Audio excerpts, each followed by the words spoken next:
Hello friends, ನಮಸ್ಕಾರ. ಸುಗುಣಾಜನ್ YouTube ಚಾನಲ್ಗೆ ಸ್ವಾಗತ. ನಾನು ನಿಮ್ಮ ಪ್ರೀತಿಯ ಸುಗುಣ.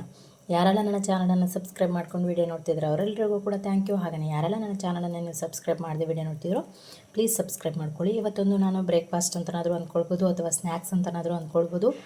ತುಂಬ ಕ್ವಿಕ್ ಆ್ಯಂಡ್ ಈಸಿಯಾಗಿ ಇದನ್ನು ಪ್ರಿಪೇರ್ ಮಾಡ್ಕೊಳ್ಬೋದು. ಹೌದು, ಬೆಳಗ್ಗೆ ಲೇಟಾಗಿದ್ವಿ, ದೋಸೆ ಹಿಟ್ಟು ಇಲ್ಲ ಅಂತ ಅನ್ನೋರು ಕೂಡ ಇದನ್ನು ದಿಢೀರ್ ಅಂತೇಳಿ ರೆಡಿ ಮಾಡ್ಕೊಳ್ಬೋದು. ಫಟಾಫಟ್ ಅಂತ ಆಗುವಂಥ ರೆಸಿಪಿ ಇದು. ಅಥವಾ ಯಾರೋ ಗೆಸ್ಟ್ ಬಂದರು ಅಂದರೂ ಕೂಡ ಇದನ್ನು ಈ ರೀತಿಯಾಗಿ ಕ್ವಿಕ್ಕಾಗಿ ಮಾಡ್ಬೋದು. ಹೌದು, ನಾನಿವತ್ತು ರವೆಯಿಂದ ಬಂದ್ ದೋಸೆನ ಮಾಡಿ ತೋರಿಸ್ತಾ ಇದ್ದೇನೆ. ನೀವು ಕೂಡ ಟ್ರೈ ಮಾಡಿ, ಹೇಗಾಗಿದೆ ಅಂತ ಕಮೆಂಟಲ್ಲಿ ತಿಳಿಸಿ. ಇಷ್ಟವಾದರೆ ಫ್ಯಾಮಿಲಿ ಫ್ರೆಂಡ್ಸ್ಗೆ ಶೇರ್ ಮಾಡಿ. ಆ್ಯಂಡ್ ಈಸಿಯಾಗಿ ಮಾಡುವಂಥದ್ದು, ಕ್ವಿಕ್ಕಾಗಿ ಇದನ್ನು ಪ್ರಿಪೇರ್ ಮಾಡ್ಬೋದು. ಒಂದು 15 ನಿಮಿಷದಲ್ಲಿ ಇದನ್ನು ನೀವು ರೆಡಿ ಮಾಡಿಕೊಂಡು ಮಾಡ್ಬೋದು, ತಿನ್ನಲಿಕ್ಕೆ ರೆಡಿ ಆಗುತ್ತೆ. ಹಾಗಾಗಿ ಇವತ್ತು ನಾನು ರವೆ ಬಂದ್ ದೋಸೆನ ಮಾಡಿ ತೋರಿಸ್ತಿದ್ದೇನೆ. ಅದಕ್ಕೆ ಏನೇನು ಇಂಗ್ರೀಡಿಯೆಂಟ್ಸ್ ಬೇಕು ನೋಡ್ಕೊಂಡು ಬರೋಣ ಬನ್ನಿ. ನಾನಿಲ್ಲಿ 1 ಕಪ್ ಆಗುವಷ್ಟು ಬಾಂಬೆ ರವೆಯನ್ನು ತೊಗೊಂಡಿದ್ದೇನೆ. ನೀವು ಬೇಕಿದ್ರೆ ದೊಡ್ಡ ರವೆಯನ್ನು ಸಹ ತೊಗೊಳ್ಬೋದು. 1 ಕಪ್ ಆಗುವಷ್ಟು ಅಂದರೆ ಒಂದು ದೊಡ್ಡ ಈರುಳ್ಳಿಯನ್ನು ಚಿಕ್ಕದಾಗಿ ಪೀಸ್ ಮಾಡಿ ಇಟ್ಕೊಂಡಿದ್ದೇನೆ, ಕಟ್ ಮಾಡಿ ಇಟ್ಕೊಂಡಿದ್ದೇನೆ. ಹಾಗೆಯೇ 2 ದೊಡ್ಡ ಸ್ಪೂನ್ ಆಗುವಷ್ಟು ರೈಸ್ ಫ್ಲೋರ್ ಅಥವಾ ಅಕ್ಕಿ ಹಿಟ್ಟನ್ನು ತೊಗೊಂಡಿದ್ದೇನೆ. ಒಂದು ಅರ್ಧ ಕಪ್ ಆಗುವಷ್ಟು ಮೊಸರನ್ನು ತೊಗೊಂಡಿದ್ದೇನೆ. ಹಾಗೆಯೇ ಕಾಯಿ ತುರಿ ಒಂದು ಅರ್ಧ ಕಪ್ ಆಗುವಷ್ಟು, 1 ಹಸಿರುಮೆಣಸಿನಕಾಯನ್ನು ತೊಗೊಂಡಿದ್ದೇನೆ.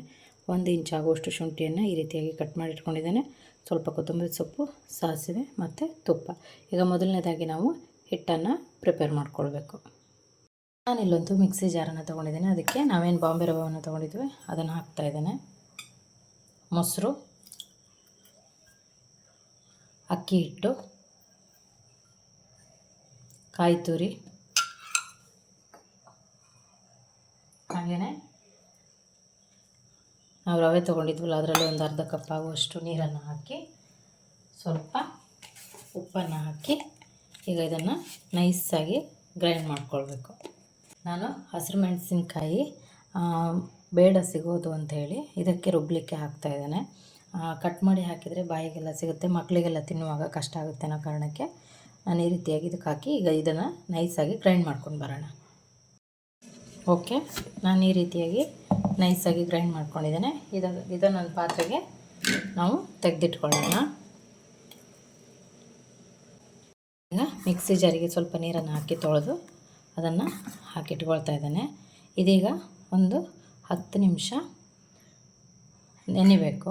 ಹೀಗೆ ಇದನ್ನು ಮುಚ್ಚಳವನ್ನು ಮುಚ್ಚಿ ಒಂದು 10 ನಿಮಿಷ ನಾವು ನೆನೆಯೋದಕ್ಕೆ ಬಿಡೋಣ. ಆನಂತರ ಮಾಡಲಿಕ್ಕಾಗತ್ತೆ. ಈಗ ಮೊದಲನೇದಾಗಿ ನಾವು ಒಗ್ಗರಣೆಯನ್ನು ಪ್ರಿಪೇರ್ ಮಾಡ್ಕೊಳ್ಳೋಣ. ನಾನಿಲ್ಲೊಂದು ಪ್ಯಾನನ್ನು ಬಿಸಿ ಇಟ್ಟಿದ್ದೇನೆ. ಆಗುವಷ್ಟು ತುಪ್ಪವನ್ನು ಹಾಕ್ತಾಯಿದ್ದೇನೆ. ತುಪ್ಪ ಬೇಡ ಅನ್ನೋರು ಎಣ್ಣೆಯನ್ನು ಕೂಡ ಯೂಸ್ ಮಾಡ್ಬೋದು. ಕಾಯ್ತಿದ್ದಾಗೆ ಸಾಸಿವೆಯನ್ನು ಹಾಕ್ತಾಯಿದ್ದೇನೆ. ಅದಕ್ಕೆ ಈರುಳ್ಳಿಯನ್ನು ಏನು ಕಟ್ ಮಾಡಿ ಇಟ್ಕೊಂಡಿದ್ವಿ, ಈರುಳ್ಳಿಯನ್ನು ಎಲ್ಲವನ್ನು ಹಾಕ್ತಾಯಿದ್ದೇನೆ. ಶುಂಠಿ,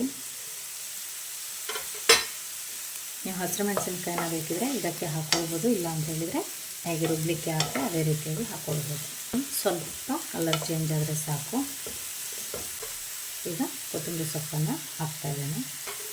ಬೇಕಿದ್ದರೆ ನೀವು ಇದಕ್ಕೆ ಕ್ಯಾರೆಟನ್ನು ಆ್ಯಡ್ ಮಾಡ್ಕೊಳ್ಬೋದು. ನಾನಿಲ್ಲಿ ಆ್ಯಡ್ ಮಾಡ್ತಾಯಿಲ್ಲ. ಉಪ್ಪನ್ನು ಆ್ಯಡ್ ಮಾಡ್ತಿದ್ದೇನೆ. ಈರುಳ್ಳಿ ನಾವು ಆಲ್ರೆಡಿ ಹಿಟ್ಟು ರುಬ್ಬೋದಕ್ಕೆ ಹಾಕಿದ್ದೇವೆ, ಹಾಗಾಗಿ ತುಂಬ ಬೇಕಾಗಲ್ಲ.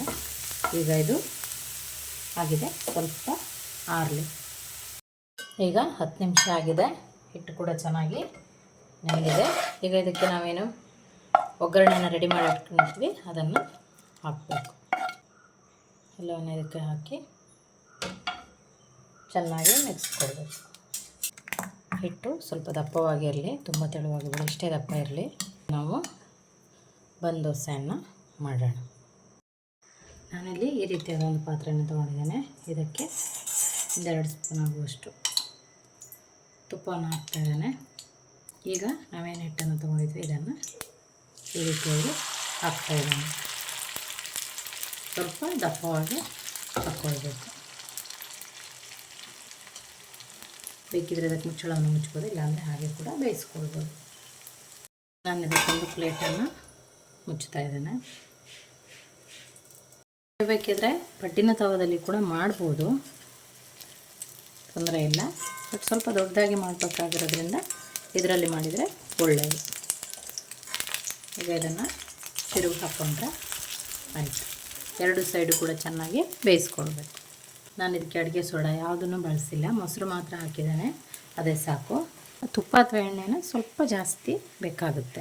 ಕಾಯನ್ನು ಟೇಸ್ಟಿಗೋಸ್ಕರ ಆ್ಯಡ್ ಮಾಡಿರೋದು, ಹಾಗಾಗಿ ತುಂಬ ಟೇಸ್ಟ್ ಇರುತ್ತೆ, ಖಾರ ಖಾರವಾಗಿರುತ್ತೆ. ಬರೀತಾ ಇದನ್ನು ಯಾವುದೇ ರೀತಿಯಾದಂತಹ ಚಟ್ನಿ ಅಥವಾ ಪಲ್ಯ ಯಾವುದು ಬೇಡ, ಹಾಗೆಯೇ ಇದನ್ನು ತಿನ್ಬೋದು, ತುಂಬ ಟೇಸ್ಟಿಯಾಗಿರುತ್ತೆ. ನೋಡ್ಬೋದು ಒಂದು ಸೈಡ್ ಚೆನ್ನಾಗಿ ಇದು ಬೆಂದಿದೆ, ನೋಡ್ಬೋದು ಈ ರೀತಿಯಾಗಿ ಬೇಯಬೇಕು. ಓಕೆ, ನಾನು ಇಷ್ಟು ಕ್ರಿಸ್ಪಿಯಾಗಿ ಇದನ್ನು ಬೇಯಿಸ್ಕೊಳ್ತಾ ಇದ್ದೇನೆ. ನೋಡ್ಬೋದು ಬನ್ ರೀತಿಯಾಗಿ ಇದು ದಪ್ಪವಾಗಿ ಬಂದಿದೆ. ಮತ್ತು ಒಂದು ಸ್ಪೂನ್ ಆಗುವಷ್ಟು ತುಪ್ಪ. ನೀವು ನಾನ್ ಸ್ಟಿಕ್ ತವದಲ್ಲಿ ಮಾಡ್ತೇವೆ ಅಥವಾ ನಾನ್ ಸ್ಟಿಕ್ಕು ಕಡ್ಡು ತವದಲ್ಲಿ ಮಾಡ್ತೇವೆ ಅಂದರೆ ಎಣ್ಣೆಯನ್ನು ಬೇಕಾಗಲ್ಲ.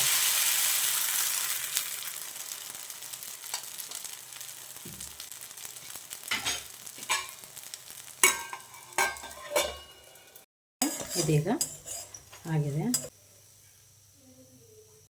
ನೋಡ್ಬೋದು ಈ ರೀತಿಯಾಗಿ ಬನ್ ರೀತಿಯಾಗಿಯೇ ಸಾಫ್ಟ್ ಆಗಿದೆ.